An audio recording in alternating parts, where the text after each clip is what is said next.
안녕하십니까. JBCN 뉴스입니다.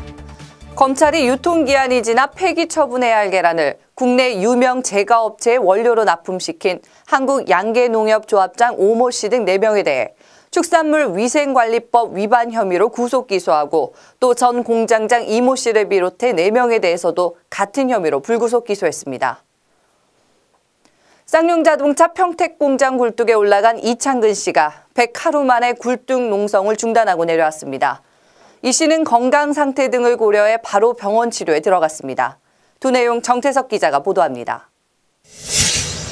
쌍용자동차 해직자 이창근 씨가 굴뚝 농성을 풀고 23일 오후 1시 20분을 기점으로 땅을 밟았습니다. 70m 굴뚝에 올라간 지 100하루 만입니다.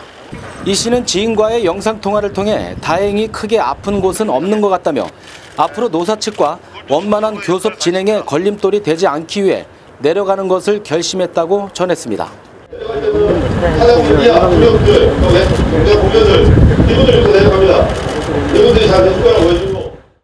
금속노조 쌍용차 지부는 이날 기자회견을 갖고 이제는 회사 측이 화답할 차례라며 앞으로 대립과 갈등을 계속할 것인지 아니면 소통하고 상생할 것인지에 대해 분명한 답이 있어야 할 것이라고 말했습니다.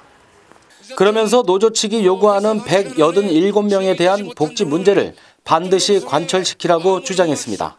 상차 지부가 요구하고 있는 희생자 문제 명예회복이라든지 이런 저희 요구가 하나도 정리되지 않은 상태로 교섭이 진행되고 있어서요.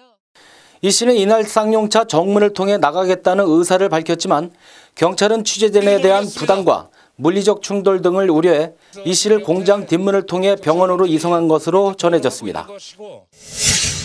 검찰이 일명 쓰레기 계란 사건에 대한 수사 결과를 23일 공식 발표했습니다.